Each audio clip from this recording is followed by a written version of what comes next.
เงิน ชุด ว่า นักเรียนบ่ ชุดนักเรียนไปซื้ออยู่ชายแดนเพิ่นเนาะจังหวัดนี่ไหน เราขึ้นแถวบ้านเราอยู่เมืองพุ่นละว่าใดอยู่เมืองแถวบ้านเรา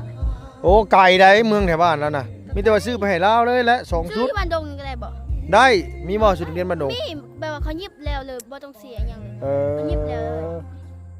ๆ แล้วก็เสื้อเนี่ย ได้ จะขึ้นลุงสิซื้อให้เรา 2ชุดบ่มีแต่ว่าเลี้ยงเท้าโทรถามมาฟุกเบิ่งมาแล้วใส่ ฟังนี่นะฟังใส่คอหรือใส่คอใส่คอหรือใส่ทรายอ่ะ จากนั้นว่าและลุงกับฮู้คือกัน คอยสิทาโอ้เราบ่ได้เปิดนิด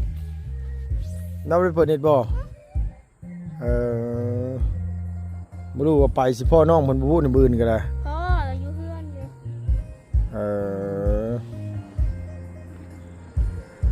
ใช้คือเงียบคือเงาแท้น่ะ บ่มีฮอดคนจักสิเปิดเที่ยงตูเนาะ คนมีแต่2คนนึง ยังว่า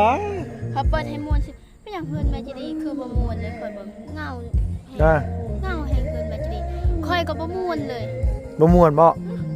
เป็นแนวไหนคือว่าเป็นบ่ม่วน คือกันมันรู้สึกว่ามันอ่อนแอ มันอ่อนแอ แม่น มันบ่คัก ไพ่ก็คือกัน มันบ่ม่วน ชาวโลแคก็คือกัน บ่ มันคือบ่ม่วนเบิ่งทรงบ่ม่วน เอโดย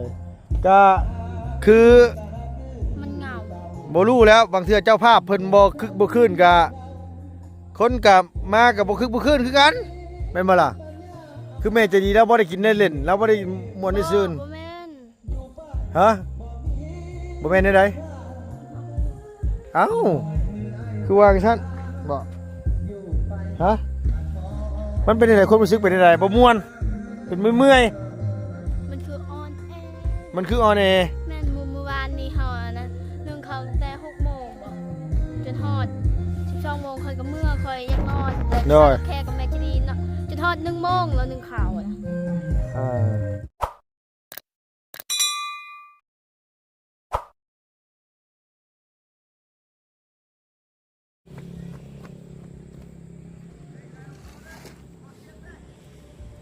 นี่ไปได้เฮ้ยเนาะ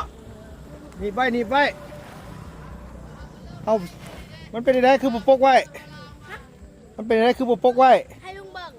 ให้ลุงเบิ่ง แม่ โอ้โดยไม่มาแล้วพี่น้องเอ้ยไม่อีหลาเลี้ยงบ่รู้ว่าทั้งอาจารย์เฮาเพิ่นสั่งมาคิวเท่าไหร่บุนี่สบายดีลูกล่ะ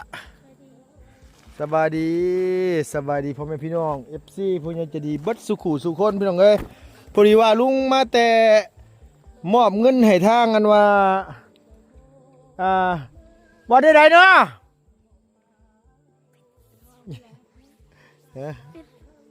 ผู้อาจารย์กับบุญสารวัตรพี่น้องเอ้ยเพิ่นมาเบิ่งลาดลาวฝนสิตกใส่ไม้น้องเลี้ยงนี่บ่เนาะฮะโอ้มาเบิดครบบ่ได้บ่ล่ะหรือว่ายังบ่ครบ แล้ว ฮะ ครบแล้ว ครบบ่ โดย เท่าไรราคาเพิ่นจ่ายนี่ลูก 25 ล้าน เอ้า โอ้จังเป็นไหนของหัว เอ มาสหา อ ทุกแล้ว ประมาณ26 ล้านเนาะลูกเนาะโดย คนก็บอกดีเด้อคนก็พูดได้ บ่รู้ว่าเท่าไรเอาพี่น้องเอ้ยเนาะเพื่อนน้องเลี้ยงปลุกอยู่นี่มีแต่ให้ทางอันว่าไอ้ดีขุดคลองพู้นแหละโอ้นี่จะพูลงไปพูมันไหลลงพู ขุดคลองแบบใด เอาขุดคลองให้น้ำระบายน้ำไหลไปทางนั้นเนาะ เขาขุดบ่นี่เขาเฮ็ดให้มันซื้อทางนี้แล้วมันก็ไหลเฮือนนี้เบิ่งมันบอก มันบ่ได้คันว่าเฮ็ดแบบนั้นน่ะคือมีแต่เฮาขุดคลองพุ่นเทิงพุ่นน่ะล่ะขุดคลองเทิงหมู่มานะฝนตกมาแล้วน้ำไหลลงคลองแหละไหลออกพุ่นเลยคันสั้นนี่โอ้ยแก้บ่ได้ดอกฝนตกมาเฮือนสักกุมีมันมุนบ่แลพี่น้องเอ้ยเนาะมันว่านี่บ่แลแต่เจ้าของเพิ่นไปใส่บุมื้อนี้ฝนตกลุงกลับไปอันว่ามอบเงินให้อีหลาน้อยอยู่บ้านอะไรพี่น้องเอ้ยบื้นจักว่าสิได้ไปจักลุงซื้อแล้วเลยน้องอิหยังวะ เขาเห็นอยู่คลิปลุงอะลุง น้อยก็เลยมาแสดงความดีใจน้ำดีใจเด้อเด้อ ด้วย เด้อ ใจเด้อลุง โดยไม่มาครบเป็นที่เรียบร้อยแล้วพี่น้องเอ้ยเนาะแต่ไม้นี่มันแล้วแต่ละสุดแต่พี่น้องเอ้ยไม้มันบ่ได้แบบว่า มันบ่คือไม้เฮือนจะดีมันไม้มันงามมันนั่นน่ะไม้เฮือนจะดีเนี่ยงามไม้เฮือนน้องเลี้ยงบัดอีกแบบหนึง เป็นแบบนี้มันแบบนั่นแหละมันแตกว่ะ บ่มันแห้งไม้มันแห้งแล้วไม้มันเก่า แตกเลย โดย นั่นมันแตก เพิ่นมาส่งจะโดนแล้วบ่ลูกล่ะ ช่วง2 โมงบ่ายโมงเลย เออ ช่วงนั้นแหละ ช่วงบ่าย1บ่าย2นี่เนาะ เลย อ่า แต่กระแดดมักแหงตอนไปส่งไม้นะแดด แดดแห้ง เมื่อวานนี้ฝนตก มาในฝนตกมื้อนี้แดดออก แดดแห้งตอนส่งไม้ ได้กินอยู่บ่ลาบน้ำข้าวมื้อเช้านี่แซ่บอยู่บ่ กินหน่อยเดียว แซ่บบ่ กิน2 ค เอาคือกินในสองคำ ำแซ่บอยู่แต่มันอันนั้นมันซีนมันยังบ่ทันสุกปานใดมัน บ่สุก เป็นบ่เขาอยากให้มันแข็งซีนนะแซ่บกิน โอ้ ลุงเอ้ยซีนน่ะมันเป็นเยิ้มๆบ่ โอ้ยลวกพอดีสำลาเขาเอิ้นลวก บ่ ลวกแล้วมาลาบแบบนี้ว่าแซ่บ ค่อยก็บ่กินเลยลุงค่อย บ่ อยากกินมันสุกดี เนื้อสุกลายน่ะมันบ่แซ่บสุกลาย ห น่ะ ลายนะเขาสิเก็บเลย เนาะ ลุงเฮ็ดเองบ่ ลุงเฮ็ดเองหั่นแหละ คิดว่าอาจารย์ลาวสั่ง เพิ่นสั่งมาแต่ว่าลุงเฮ็ดเองอันนั้นเพิ่นสั่งมาเป็นดิบเดี๋ยวลุงต้มน้ำร้อนลวกเอาใส่ปลาขึ้นไปเบิ่งพุ่นเนี่ยไปลูกปลาคือบ่ให้เพิ่นนั่นว่าแก้ขึ้นไปเทิงพุ่น ไก่บ่ได้ ขึ้นไปบ่ได้บ่ เออย อมบ่เออรถไถเพิ่นก็บ่ได้แฮงปานใดนะสะนี่เนาะอืม เมื่อกี้นี่เขายังจู้เมื่อวานนี่เขาก็จู้ จูงยังเอ้ย จู้รถให้ จูงรถไถนะเอ้าคือว่าจูงจูงแบบใด บ่แบบไหนเขาเอิ้นอันนั้นเลย ยู้ จูง โอ้โหเนาะ เอาจะเล่าลุง รถบางไงบางเตก็จูงว่าซั่นวะเอ้ยสะอ่อนเด้เนาะ จูงแล้วนี่มันก็ไม่ สิตั้งหม่องไหนเฮือนนี่สิตั้งหม่องไหน มึงนี่ เออน้ำมันบดทีบพี่น้องเอ้ยแล้วมันไหลลงมาเนี่ยมันไหลต่ำเข้าเฮือนสักมีหนดมันหนดหมุนบดตีเฮือนเรา มีเห็นแต่ดินกับเสาไม่เห็นแต่คาน ฮะแบบนี้มึงเนี้ยมันสิย่างเบ้าเดียงเลยมีทางเดียวที่แบบว่าสิแก้ได้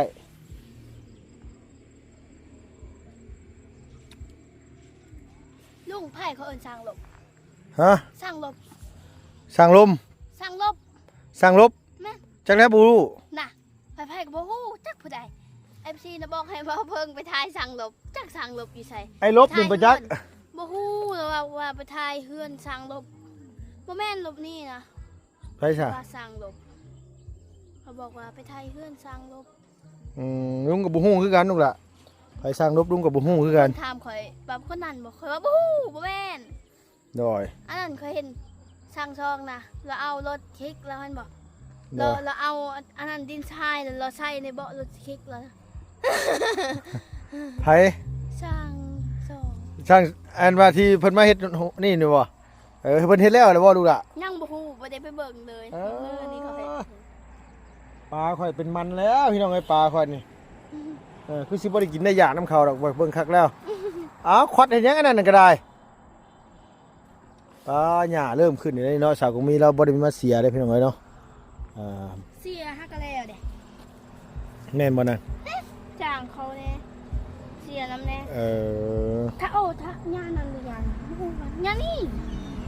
งานนั้นบ่จักบ่ฮู้กัน สิตั้งหม่องนี้เนาะลูกเนาะเอาเลี้ยงเนาะหันออกใส่ไปใส่วิวพี่หน่อยเนาะป๋อวิวงามอีหลีเหรอพี่น้องเอ้ยวิวคักอีหลีฮะยังเกาะจะว่ายังเกาะ ทุนเคน ทางนี้เป็นเส้นทางที่เก้าพี่น้องเอ้ยทางตะเวนสิตกริมเนี่ยงามครับเลยทางนี้นี่คือผู้พี่น้องเนาะ ผู้ผา ก็เอิ้นผู้อย่างนั้น ผู้ก็ ฮะ ก็ ผู้ก็ เมื่อเขาเอิญภาษาเทิงนะผู้นะเขาเอิญก็ ก็ แม่น โอ้ยพี่น้องก็จิ้มแขวง่วยๆอยู่นี่ตายแล้วเอ้ยหมอนี่ตายอ้าวลุง มีคุ้มซุกขนาดเลย นี่คำสุก ตั้งนี่เนาะเฮ็ดใหญ่เฮ็ดใหญ่น้อยสำหรับลูกล่ะ สำไดสำเพื่อนจะดีเลย โอ้ อ้สมเฮ็ดจะดีนี่พอดี เขาสิ งาม แบบใดก็ได้ พอดีงามแล้วสมเฮ็ดจะดีนี่บ่ถึงเนี่ยยังไม่ได้ผูกแขนจะดีกับแม่เราอยู่เลยพี่น้องเอ้ยดุงกันน่ะยังนั่นแหละบ่ได้ผูกซ้ำเพอมื้อเช้านี่ข้าเฮ็ดกินอยู่เฮ็ดกินได้แล้วก็ลุงก็บ่ทันกินข้าวซ้ำพี่น้องเอ้ยไปยังกินมันหิวแห้งแล้ว ได้มื้ออื่นก็ได้ โดยเดี๋ยวสิพากย้อนอันว่ามันผูกย้อนหลังลานก็ได้ดอกบ่ทันได้ผูกอีหลียังแต่ลุงนั่นแหละเบิ่งกับเขาบอลี่ทีมงานนี่ก็บอลี่มาแล้วบ่ลูกล่ะ มาแล้วช่วง2โมงบ่10โมงบ่รู้กัน เอ ช่วง อ 1โมงประมาณนั้นแหละ โดยพี่น้องเอ้ยเนาะไม่ตอกขอกตาก็มาแล้วพี่น้องเอ้ยอันเทือนอีหล่าเลี้ยงมีแต่ว่ารอหาสร้างมาเฮ็ดแล้วเนาะนั่นเนาะ โดยเอ้า โอ้ เนาะพี่น้องเอ้ย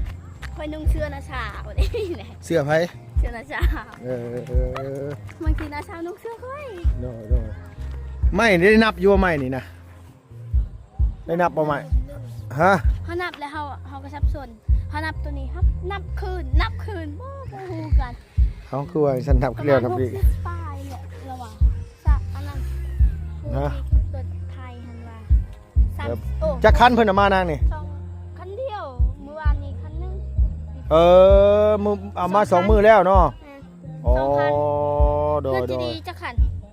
บ่รู้เลย ประมาณ จัง 3คั ว่าน โอ้พี่น้องเอ้ยเพลง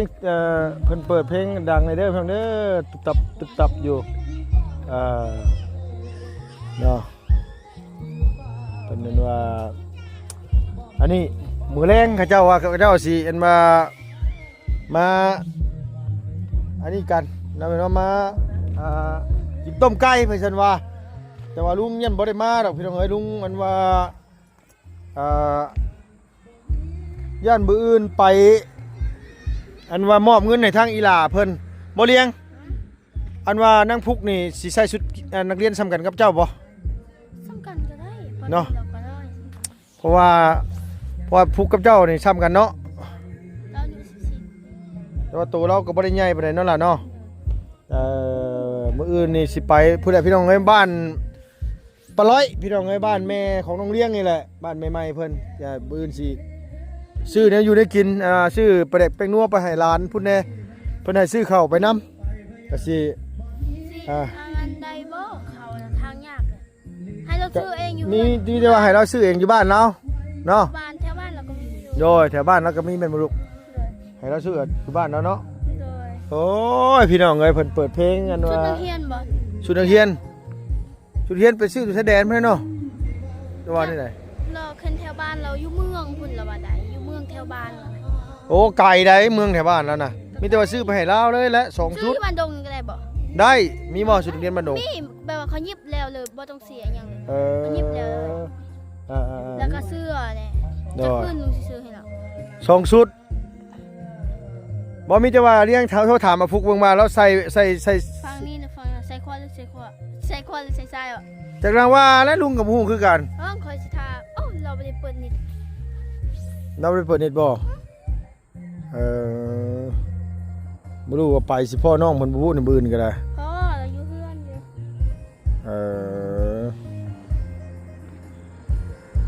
ใช้คือเงียบคือเงาแท้น่ะ บ่มีฮอดคนจักสิเปิดเที่ยงตูเนาะ คนมีแต่2คนเนึง ยังว่า เขาเปิดให้ม่วนสิเป็นหยังเพื่อนแม่จะดีคือบ่ม่วนเลยข่อยบ่เหงาแฮ อ่าง เหงาแฮงเพื่อนแม่จะดีข่อยก็บ่ม่วนเลย บ่ม่วนบ่เป็นแนวไหนคือว่าเป็นบ่ม่วน คู่กันมันรู้สึกว่ามันอ่อนแอ มันอ่อนแอ แม่น มันบ่คัก ไทยก็คือกัน มันบ่ม่วน ชาวโลแคก็คือกัน บ่ มันคือบ่ม่วนเบิ่งทรงบ่ม่วน โดยก็คือ มันเหงา บ่รู้แล้วบางเทื่อเจ้าภาพเพิ่นบ่คึกบ่คืนก็คนก็มาก็บ่คึกบ่คืนคือกันแม่นบ่ล่ะคือแม่ใจะดีแล้วบ่ได้กินได้เล่นแล้วบ่ได้ม่วนได้ซื่น บ่แม่น ฮะบ่แม่นได้เอ้าคือว่าจังซั่นบ่ฮะมันเป็นจังไดความรู้สึกเป็นจังไดบ่ม่วนเป็นเมื่อย มันคืออ่อนแอ มันคืออ่อนแอ แม่นเมื่อวานนี้เฮาอะนะนึ่งข้าวตั้งแต่6โมงบ่จนฮอด12โมงค่อยก็เมื่อค่อยอยากนอนแต่แค่กับแม่จะดี อด1 โมงแล้ว1ข่าวอะ ที่นี่นะนอนเต้เว้นเรานะเรานอนเลยเฮานี่1ข่าวเลยที่นี่นี่ คนยันโมออเด้ยันโมงามเด้ ให้หนักคนดูโอ้แม่จะดีใส่ชุดสีด ไป ำแม่จะดี อ๋ออุ้มมาเลียนะบอก แม่จะดีแต่ก่อนนะเรากินยูเบียร์แต่ตอนเราเป็นสาวตอนเราเลิกกับผัวเรานะ เลิกกับไผผัวเรา กับผัวเรา ผัวเราคนไหน พ่อจะดีแต่ตอนเราเป็นสาวเรากินเบียร์แต่ตอนนี้เราไม่ค่อยได้กินลูกเราชอเด้เราบ่ม่วนแต่ว่ามันก็บ่ได้ม่วนน้ำเขาดอก เออ คือเขาไปห้างพวกนั้นนะเราลูกก็ใหญ่แล้วเราไปทางไหนก็ไป เออลูกคนใหญ่เบิดแล้ว แน่น เพิ่นจะไปใส่กระไปเนาะ โดยอันนี้ลูกท่านจะดีนะน้อยอันนั้นซ้ำดาวอันนั้นเราก็ยังตามเลยแม่เราไปใส่กระไปน้ำแม่เราไปแสดงแคนบ่ให้ไปนิ้วบ่เลยแต่ค่อยนะบ่เคยค่อยก็มีนะมีให้ไปค่อยก็ไปก็มีบ่ให้ไปบ่ไปค่อยก็บ่เคยไปแต่น้อยไปเวียดไปแสดงถ้าก็ใหญ่เลยไปเวียดแต่จะดีแล้วก็ ตะกี้เจะบ่เคยไปไว้ค่ะ บ่เคย บ่เพิ่นบ่ให้ไป จะดีเด้ไปจะดีไปบุญสุงเหือจะดีไปเด้ค่อยบ่เคยไปเด้ อยู่เฮือใส่ เขาตัวค่อยตลอดเขาบุญสุงเหือตอนมาดงอ่ะเขาตัวค่อยว่านั่นเขาไปอันนั้นซื้อแล้วเขาให้จะดีไปค่อยบ่เข้าบ้านไปค่อยก็ เจ้าขี้ดื้อเนาะเจ้าขี้ดื้ บ่ อ ได้คิดดื้อจะดีก็คือการจะดีน่ะบ่ให้ไปน่ะเตะหมดเลยเถื่อนเถื่อนเนาะ เออ ค่อยน่ะก็ย่านค่อยน้อยเด้ โอเคไปสรุปไปลงไปพูดไปพูดไปพูดเฮาย่างเลาะก่อนพี่น้องเอ้ยเพื่อนสาวกงมีแล้วอันว่าเอาดินขึ้นลายโพดดมันโดดเต็มมันอายะเลยพี่น้องเนาะป้าพัวแห้งเพื่อเพิ่นสีนี่ได้ ทั้งนี้แหละรถเงินไปเรียบ เพื่อนสาวกงมีนี่มีแต่ทางเดียวเท่านั้นนะเฮ็ดคลองอ้อมเนาะเนาะเฮ็ดคลองอ้อมให้น้ำตกพุ่น บ่คันฮอก็กำแพงมันข้างนี้เด้ ฮะ บ่ได้ตกข้างนี้เด้ บ่เห็ดคลองก็ได้เห็ดคลองอ้อมมาเลยคลองคุด เฮ็ด อ้อมไป มันก็ได้เฮ็ดให้ขุดบนนั้นเนาะ สั้นน่ะพอแห้งบ่ได้เห็นว่าอันนี้เนาะ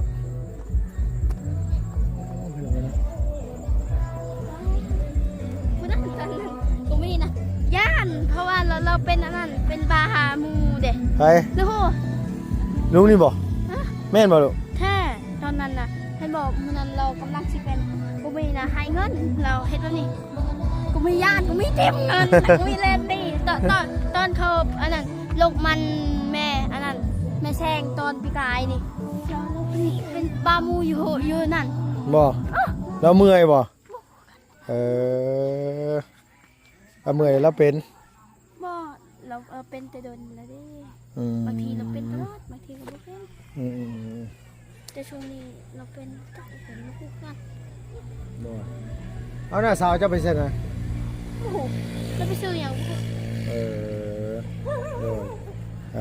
หลาวมากเลย เป็นมีเวียกมีงานหลายพี่น้องก็เพิ่นตื่นแต่เช้าแต่เสียเพิ่นก็เลยเมื่อยอันนี้ก็เลยมาเก็บบรรยากาศไม่ตอกขอกตามาแสดงความยินดีน้ำลูกน้ำลานเนาะแต่ว่าให้อยู่ดีมีแห้งนั่นแหละเนาะพี่น้องเอ้ยขึ้นมาใส่หญ้างามก็ได้ขอให้ร่ำให้รวยอย่าเจ็บอย่าจนสุขภาพเข้มแข็งนะพี่น้องไปแล้วพี่น้องเอ้ยสำหรับคลิปนี้ก็บ่มีหยังหลายลุงก็ได้เนาะมีแต่ว่าพบพ่อกันคลิปหน้าพี่น้องบ๊ายบายเด้อเพิ่นเด้อสบายดีเบิดสุขุสู่คนที่เข้ามาเบิ่งมาชมยังฮักยังแพงนะไปแล้วพี่น้องเนาะ